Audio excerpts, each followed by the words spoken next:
Hey everyone, and welcome to DePaul Esports' sixth summer career chat. What you just saw with Minecraft is a little trailer for our Minecraft relaunch. You can get the IP over at discord.gg/DePaul Esports, and it's a great community. They just relaunched the whole server, new everything, and definitely a lot of fun. Definitely go check it out.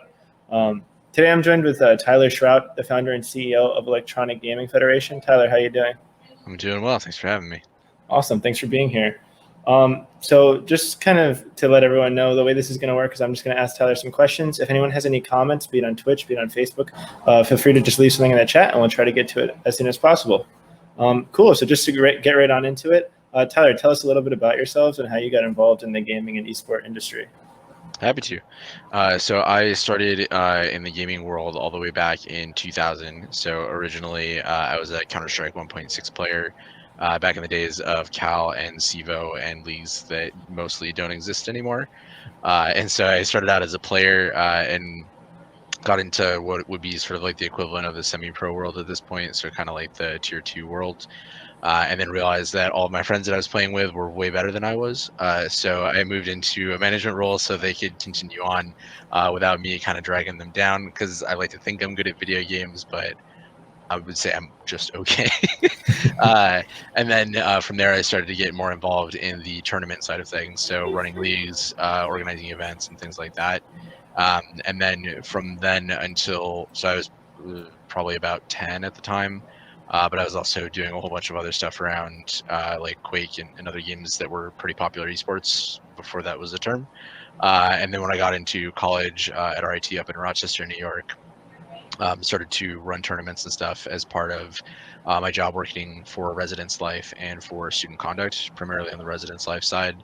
And so it was just kind of the first ability for me to start kind of combining what I was getting into an idea of what I might want to work with in the world, but being able to tie together a whole bunch of other stuff and still focus on playing video games. So it was a pretty cool time. Cool. That's awesome.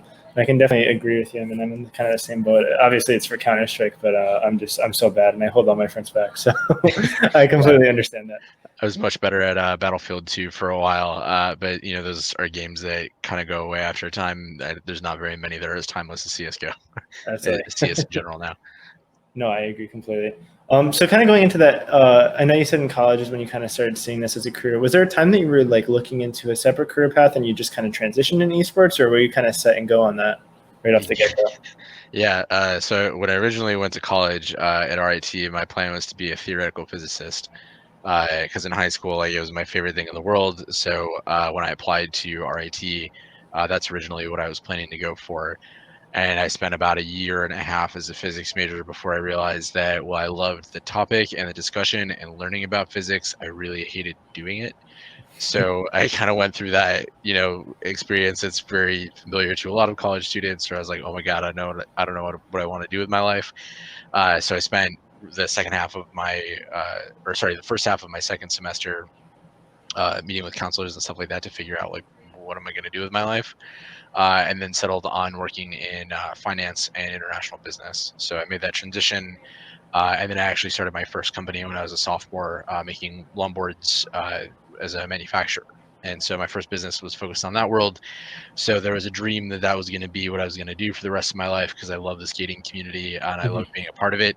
But what we learned very quickly as a part of that venture, that one, manufacturing is an incredibly difficult business to be a part of in general as an industry, and skateboarding and longboarding in conjunction is very, very cyclical. So like, we happened to start our business when longboarding on campuses especially was starting to climb in like 2010 it was. So that was a great experience to sort of learn, all right, I know that I like being a part of starting companies and the entrepreneurial elements of it, but it was really difficult for that to be the one, as usually isn't the first company that you start that's the one that you stick with. So that experience sort of informed everything that we did when we were starting EGF originally.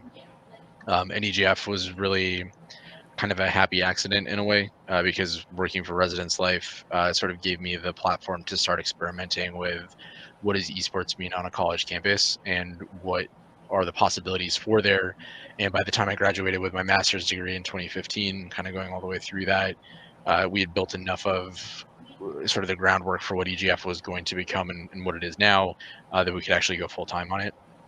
So there wasn't really a particular moment. I think it was just sort of like a gradual spectrum of trying to figure out what I was doing, and having that like continuous crisis of like, oh my God, I have to get a job at some point, and then being able to kind of cheat it and doing something that that I really love doing and that I had an experience in, and then trying to grow up with the industry in the early days. That's awesome. It's really cool how that like entrepreneurship opportunity kind of transitioned here, and then you were able to kind of have another shot at it going forward. Did any of like your educational experiences really like kind of tie into when you entered the esports industry and you founded EGF? Did it kind of shape the way you looked at things, or was it mostly that experience from the entrepreneurship? Absolutely, yeah.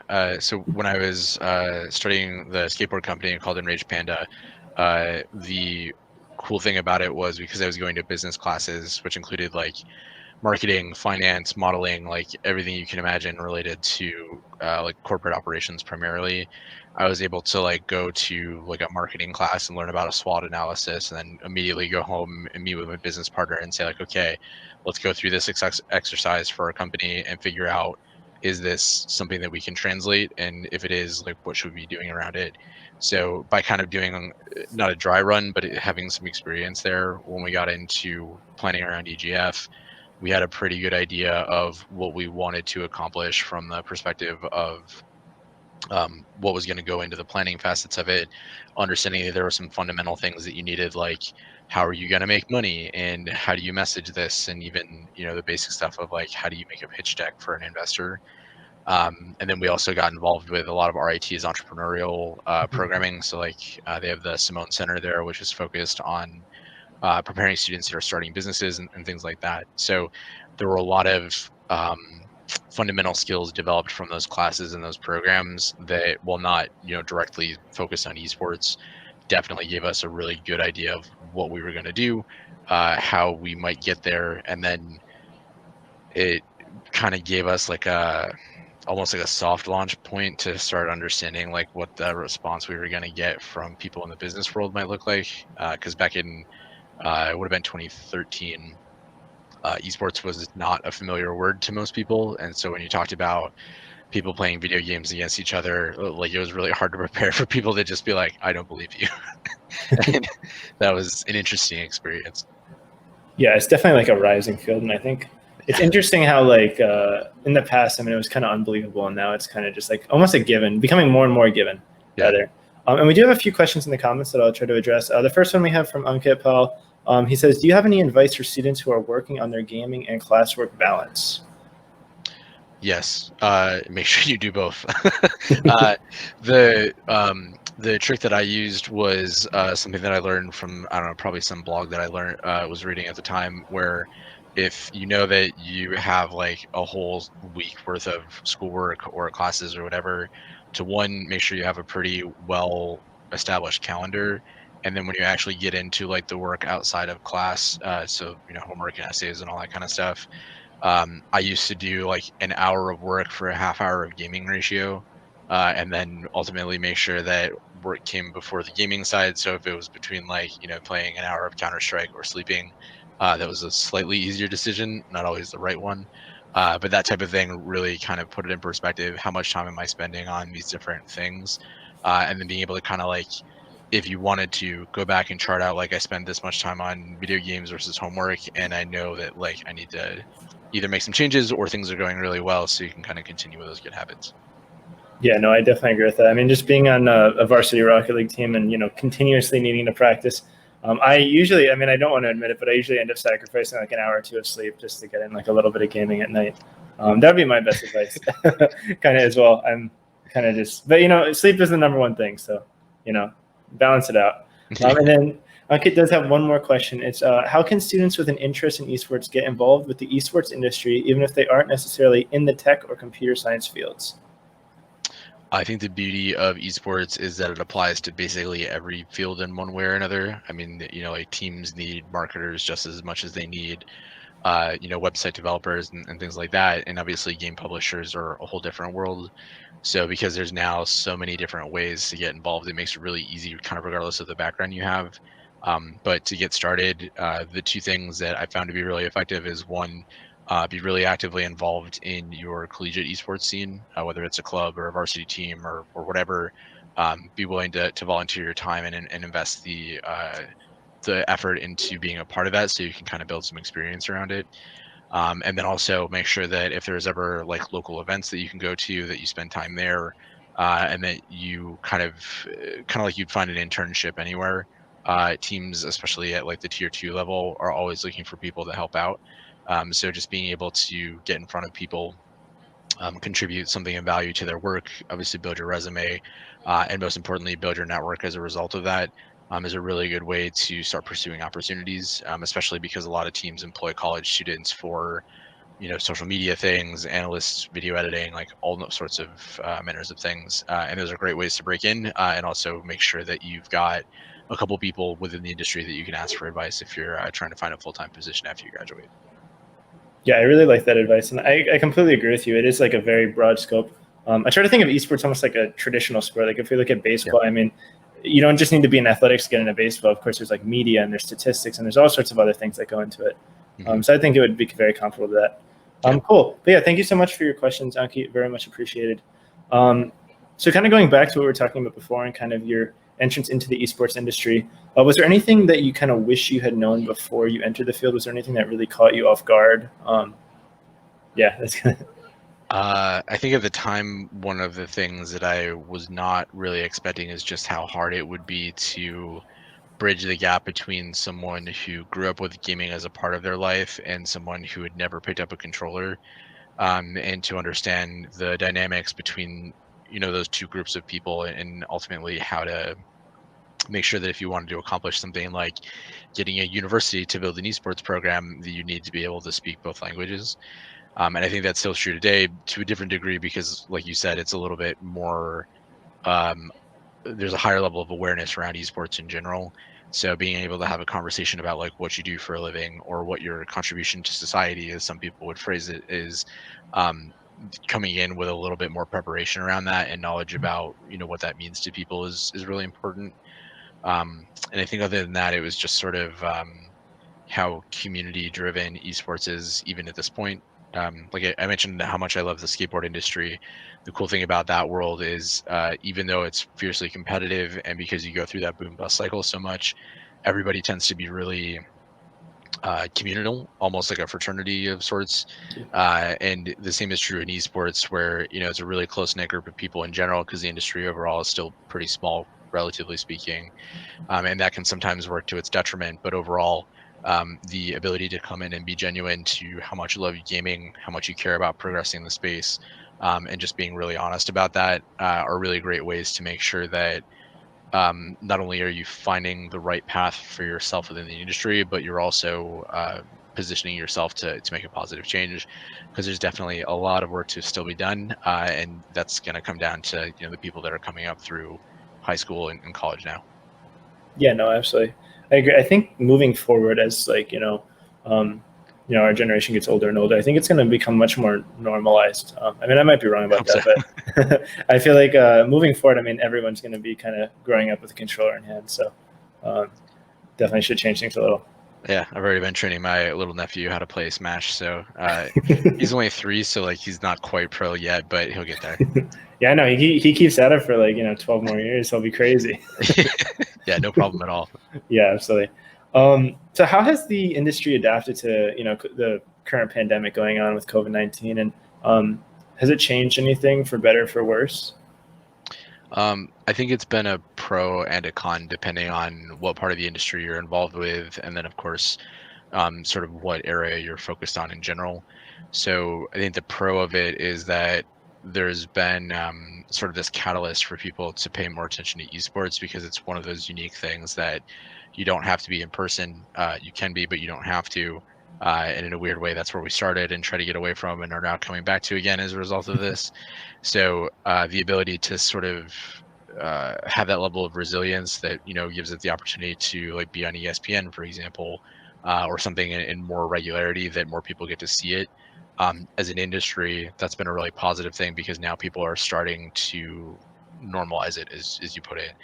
But on the con side, For a lot of people, esports as a job meant event production. So whether you are like ESL that obviously runs gigantic tournaments all over the world, or even local organizers that are more focused on like a couple events they do, or Evo or CEO or like any of those events that happen on a regular basis, because they can't happen, at least not in the way that they normally would. Right. That's obviously created a lot of crunch on the people that would normally be crews and production and all that kind of stuff for those types of things. So I think if I could summarize it in a takeaway from that, I think there's been a really strong lesson for people in esports about how to make sure that you're planning around the potential for things like this to happen, even though no one goes into a business thinking like, man, I should really plan for a global pandemic to happen while I'm doing this and be ready Yeah. for it. Um, and I think overall the industry has really been successful in that shift of one, stepping up to fill the content slots that were opened up when sports took a hiatus, and then also just being able to adapt really really quickly to things that are certainly unprecedented for a number of reasons, and the ability to make those transitions in a way that has done the best job possible given the circumstances to kind of keep people employed and keep people on a really progressive path of momentum for the industry in general. I agree, and I think more than not, they like really have done a really good job kind of transitioning and everything. I'm thinking about just like several esports tournaments that were planned that were, of course, canceled, but they kind of adapted or made regional tournaments, of course, remotely. Yeah. And obviously, just with Twitch, it's kind of all the same in that regard. So Yeah, well, I mean, we went through the same experience in the spring with us. Like we were in Atlantic City to do the Metro Atlantic Esports Conference Championships with their basketball tournament, and literally on the way there, we got the phone call that they were planning to shut down the event because that was when the NCAA and all the conferences were making their individual choices. right. So it was something that happened super quickly, and then within a couple of weeks, we transitioned what was originally supposed to be a 5-city event tour into a regional event that ultimately became the EGF Power Series. So it was like you saw that happening everywhere, and some people adapted really well, and those that couldn't obviously ended up in a position where it was just a really tough time. Yeah, no, absolutely, I completely agree with that. And kind of related to COVID or not related to COVID, it's up to you. Where do you kind of see the industry going in the next 5-10 years, just down the line? Well, my hope is that the momentum that we've created over the last couple of years, and again, sort of had that additional catalyst from everything related to COVID, that you'll see a really strong evolution of kind of the fundamental principles. Because I think for a while, esports was kind of going through this transition of like, hey, you should recognize that we're a real thing, and that you need to understand that like when we talk about the millions of people that watch and participate, like those are real numbers that the world should pay attention to. Mhm. And then from there it was okay, now we have that attention, but how do we start to monetize and close some of those gaps? And we're still kind of in that period where Right. now there's a lot of people paying attention to it. There's a lot of people much more interested in spending money on it and finding some commercial success, but you're still finding, whether you're talking about pro teams or others, the ability to create enough economic development where it's just like self-sustaining over time without more investment. So my hope is that in the next 5 years, you'll see that sort of settle a little bit, so people are more financially stable. Mhm. And then as you think about like the tier 2 scene, obviously the collegiate and the high school scene, all of those getting developed to a point where it's significantly more normal for a parent or someone within those systems to say, oh, it's weird that we don't have an esports program or something like that, Mhm. as opposed to it being like a really brand new concept that people are still trying to get their heads around. So I think it'll probably take at least that long for people to really start to accept it in the way that we all kind of hope that they will. And along the way, I'm sure there's going to be a lot of really great things. And I'm also really excited for VR viewership experiences, or it might be AR or something else. But there's been a couple of venues now that do like those virtual ticket opportunities. So if like you want to go to ESL Cologne or something, being able to like buy a virtual ticket, travel there on a like a Vive or something, and be able to participate. I think those are, my hope is anyways, those will become a lot more accessible and a lot more engaging. Just so like the events are able to grow, the industry is able to grow, and the world gets a little bit better, hopefully. Absolutely. Kind of bouncing off that, I mean, you know how in high school there's like a huge emphasis on sports, and there's a bunch of athletes, of course, that are competing in sports in an attempt to like get into a college eventually down the line. Do you think in the future that'll become almost a norm for esports as well, that like a high schooler will, compete in a video game almost solely with like the intention of getting into a college to play that video game for that school? I think that'll definitely be a big part of it. I mean, what we've seen so far working across both high school and college is that at the high school level, there's the aspirational group that's like, I know there are scholarships out there that I can get and I can compete for, and their drive is to find that opportunity. And others have been more focused on, I identify as a gamer and I'm looking for other people that feel similarly about this as I do. Um, and so I think because of the interests of students and how that's driving, it'll become a much more normalized thing for teachers to be able to have the data and the foundational knowledge of being able to say, I know this is important. I know how to do it. I understand what's important to make it all work properly, and then be able to, see that obviously continue to develop at a pretty large scale. You're starting to see that already, and like the early data around the diversity of people that want to get involved in it, the success of the people that are involved in those programs is really encouraging. And certainly, I would expect that as you're seeing the pro world develop better, where like better training, better understanding of health and wellness and stuff like that is leading to much longer esports careers. That you'll have the opportunity for like a high school student to go pro or to go through that progression of like high school to college, Mhm. and create some other cool opportunities there.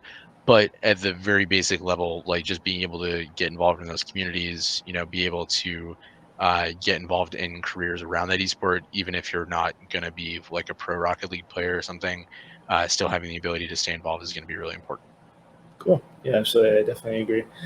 I think that's definitely like everything is moving in that direction. I think it'll be interesting what will happen, especially just since esports has that difference in like physical ability. Like for a sport, I mean, obviously a college student would essentially crush most high school students, but for esports, it kind of ruins that boundary a little bit. So, It does. I think the other thing about that that's so cool is just the accessibility of esports is so different. Like whether you talk about just like you said, the physical ability of a person to like match the development like physiologically of a person that's older than you is really cool. But also when you talk about like what Microsoft did with their accessibility controller, and for people with disabilities, and all sorts of really cool things where you don't have to you don't have to look or be a certain way in order to be competitive. And that sort of opportunity to get so involved is like one of the things that I love about esports more than anything. So I am yeah, so excited to keep that happening, and hopefully it will be much further along even in the next couple of years. absolutely. No, that's awesome. So obviously, I mean, to my understanding, EGF is very focused on like collegiate and high school esports, and they do a great job in that regard. Thank you. How does that like kind of world compare to the world of like professional esports?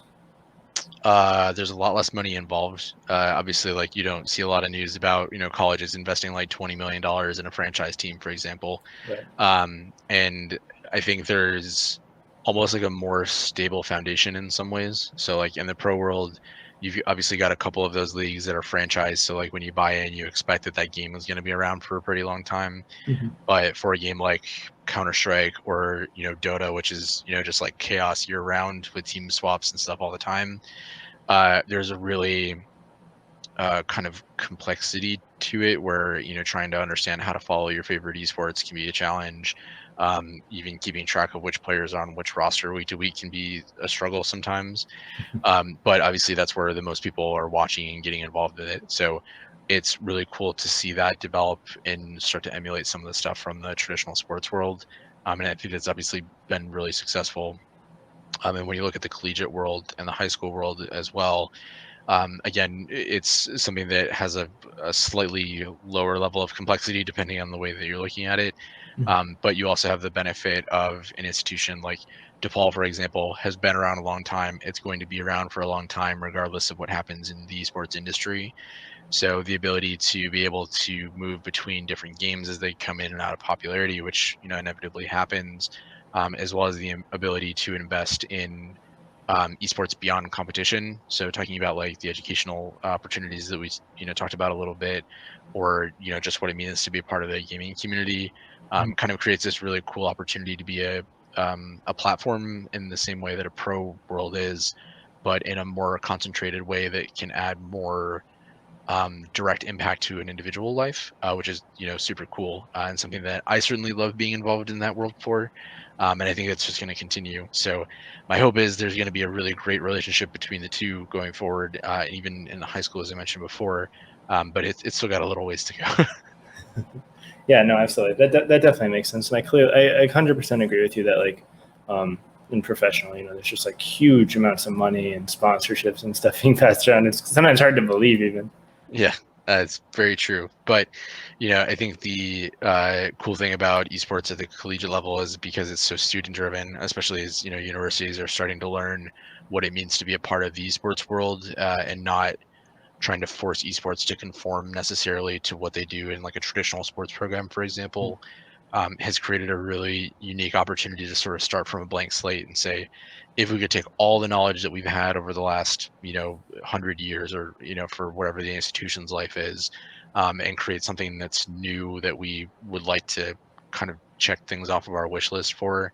The ability to do that and do it in a really impactful way that's really community focused, I think has been one of the most exciting things about how programs are starting to develop, and how the institutions look at it. And to be able to like be something, a part of like this, where you have students that are driving a lot of this stuff, is by far the coolest thing that you could imagine, I think. No, absolutely, I agree with that. Awesome. Well, I just wanted to give everyone a reminder, if you have any questions for me or Tyler, please feel free to leave a comment either in Twitch chat or Facebook chat, and we'll try to get to it ASAP.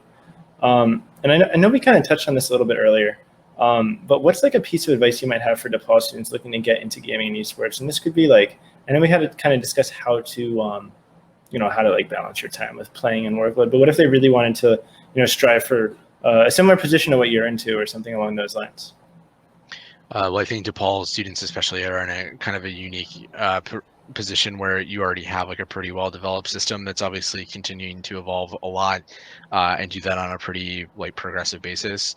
So I think the cool part of that is, obviously you're an institution that cares about esports, but it's also something that creates a lot of opportunities for students. So if you see something that DePaul should be doing, or you think they should be doing, you have the opportunity to step in as a student and be the change agent there and say, hey, I really want to see this happen, and to be enabled to do so, obviously within the parameters of structuring the program and such. I think is probably the most interesting and unique element of it. But otherwise, going back to everything that we talked about before, being involved, being visible, making sure that you're talking to people and understanding and asking a lot of questions, is really positive there. And even if you're looking at events that you want to go to, or panels that you want to attend, or even just like people you connect to on LinkedIn, always make a point to ask questions. People love to talk about themselves and what they're doing and all that kind of stuff. So that's a really good way to, one, get valuable advice, but also to start making connections with people that could be that particular moment that's going to find you a position. And then I think the other cool thing about the collegiate space is it tends to be pretty tight knit.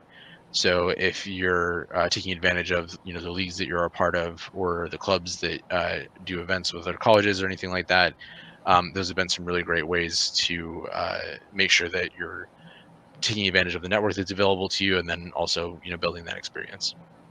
Yeah, I agree. I definitely think it's like a lot about networking. I mean, just kind of my very little experience in the job market has been ridiculous amount of networking. And it's awesome like career chats like this because I get to meet a lot of awesome people like yourself. And yeah, I think networking around, and I think another blessing about being located in like the heart of Chicago is there's so many conventions and Yes, exactly. stuff in the area. Obviously not right now, but usually. And awesome. It looks like we have two questions from Courtney James. One is actually a really great kind of follow-up question to that. The first one goes, our students at DePaul are really excited about continuing to develop our program. Do you have any advice for them as they continue to help grow the program being DePaul Esports? I think it's, one, be really thoughtful about the way that you're approaching the purpose of the program and what it's supposed to do and who it's supposed to do it for. And then if you're trying to start something new, for example, really spend a lot of time ideating on what it means to message that. So for example, if you said, hey, we should start a show where we bring people on from the industry to talk about their career development, as we're doing here, being able to kind of flesh that out and communicate why that's valuable, and why you think it's important, is a really great way to do that. And then I think the other side of it is being a really good team member. So you may not be the one to start something, but if you can jump on and be a part of a project, that's a great way to do that. And I think the other side of it is being able to both educate and learn from other people that are at different institutions that are going through the same type of experience, and be able to learn from one another to say, we should try this, we should do this, and take advantage of every opportunity to do that. Cool. Awesome. I think that's great advice. I think it's definitely interesting. I mean, looking at some of the other schools, even in like the Big East, it was really cool to kind of like, we kind of learned with each other, I think, on a whole number of things. It's really cool to kind of learn together like that. Exactly. And then the next question from Courtney is, what are some places that students can go for reliable news sources for gaming and esports? My favorites are Esports Insider, the Esports Observer, and then like ESPN Esports. And then there's also like Dot Esports. My goodness, I'm trying to blank on so very many of them that exist. There's a bunch of them that do a lot of YouTube shows that are really good. The Score Esports, of course, is probably one of the best for just general culture stuff. And they also do a really great job when there's like a legal thing going on in the industry, which tends to give you a lot of background. And then depending on like how deep you want to get into certain things, there's obviously people like Thorin and Richard Lewis, which can be controversial in their own right, but are definitely great sources of information. And then DDK is another person that has a lot of really cool, more personal things than like Travis Gafford in the League of Legends world. Cool. Awesome. Thanks so much. I personally love this score. We're not sponsored by them or anything, but I end up watching like a half-hour video about a game I've never played, and it's somehow still interesting. Yeah, I have learned so much about Rainbow Six just from watching those videos. Same thing with Dota. I love watching the international, but that game is still beyond my comprehension as a player. So I'll take the background information over that any day. Absolutely. Yeah, I'm in the same boat. Cool. So just as we kind of wrap things up and wait for a few extra questions, I was wondering if you could tell us a little bit about EGF. Yeah, of course. So my whole story about how EGF got started really centered us around working with colleges and high schools in kind of two different ways. So EGF, when it started, was really about working with student clubs and developing opportunities for like grassroots things to happen on campus. Now we're in a position where one, we run a varsity level league for Division I universities and colleges across the U.S. And that means like we act as a governing body, we handle economics, production, and all the cool stuff that goes along with being a part of a league. And then the second part of what we do is really focused on working one-on-one with institutions to help develop the programs as they evolve, from wherever they started, with a really heavy emphasis on education, social impact around things like mental health and inclusivity and diversity, and then also helping institutions get to a point where, from an economic perspective, the programs become self-sustaining over time. So we get a chance to work with a lot of amazing people, both on the individual program development and then obviously on the league piece. So that's what we spend most of our time on, and then getting to work with really great partners to kind of further what it means for esports in general. Cool. And definitely awesome. I mean, I remember EGF kind of facilitated the Big East tournament last December in New York City that the DePaul Esports Rocket League team had the opportunity to go out and play against. And literally, I'm not even exaggerating. It was like one of the coolest experiences like in all of my college career. It's definitely not something I'm ever going to forget. So definitely awesome stuff. Hopefully we'll get to do more of those in the near future, COVID willing. Yeah, absolutely. I hope so. Cool. And yeah, like it says on the screen, you can check them out at egf.gg. Yeah, cool. Just to kind of wrap things up, one last question. What's your favorite game? It could be to play or to watch, whatever works. Yeah. So I mean, I have definitely been enjoying watching the feud between Fall Guys and Tim the Tatman, which I guess is over as of today because he finally got that Finally W. got the win. But generally speaking, I still go back to Counter-Strike as like my root for both, what I'm playing and what I'm watching. But I also spent a lot of time, with like Legend of Zelda and Nintendo games, and I still play a lot of PUBG, even though it's in an interesting state as a gaming community. But I love all games equally, even if I'm not as good as I would like to be. Yeah, absolutely. No, I definitely agree. And CS:GO is obviously just like a timeless game. How do you kind of feel about Valorant? I mean, I'm just kind of curious. Similar game. I like that it's a more accessible FPS for people. I think that it still has. It reminds me of like 1.6 in terms of its like development cycle still, where like the maps themselves are still really constrictive. So there's like a lot of map evolution that I think needs to be done. And I'm really curious to see how they manage the character balance, because obviously like Overwatch, which has a similar-ish system, has struggled to kind of keep the meta in an interesting place, just because of the way everything devolves or evolves, not devolves. And so I'm really curious how that continuous balance is going to be, because either they're going to be like Dota and League of Legends with hundreds of characters, or they're going to have to focus on balancing a couple, and both of those are pretty hard. So I'm hopeful. It seems like a great game, and people seem to really love it. So the fact that it's off to such a great start is obviously really encouraging. So I'm hoping that it keeps up. Cool. Yeah, I'm in the same boat. I love Valorant just mostly because I can actually kill people, and I can't really kill people in CS:GO. Fair enough. Takes practice. Yeah. Cool. Just kind of as we wrap things up, I saw that EGF is a close partner with Gamers Vote. I was wondering if you could just say a few brief words about them. Yeah, of course. So as the election in November obviously is coming up pretty quick, we partnered with Gamers.vote, which is just focused on getting gamers interested in the political system and how that all works. Trying to specifically focusing on voter registration and how to vote, given that obviously COVID has created some interesting challenges across the spectrum. So both from how to register, how to vote, and how to specifically do that in your local or your locale, state, or district has been really great. So if you go to their website, they have a bunch of resources available on what all of those different processes look like. And then you'll be seeing a bunch more stuff from us, both in terms of event and content space. So it's really great. And it's a similar partnership to another shout out to plug in there, Rise Above the Disorder, which is something we work on in the mental health space. So between the two of them, we've really been trying to make sure that students have the ability to understand the world that they live in, have resources to the things that are most important to them, and then obviously continue to evolve how those awareness campaigns work and obviously get people engaged. Awesome. Yeah, definitely some great awareness campaigns and some really good overall goals there. Yeah, definitely everyone go out and vote. It's an important election. It is. Cool. Awesome. Well, that pretty much wraps everything up. I don't think we have any more comments or questions coming through, so I think we're good to end this off. Yeah, Tyler, thank you so much for joining us today. I really appreciate it. Thank you so much for having me. Great. And thank you everyone for tuning in and watching. We'll see you again next week. See you guys.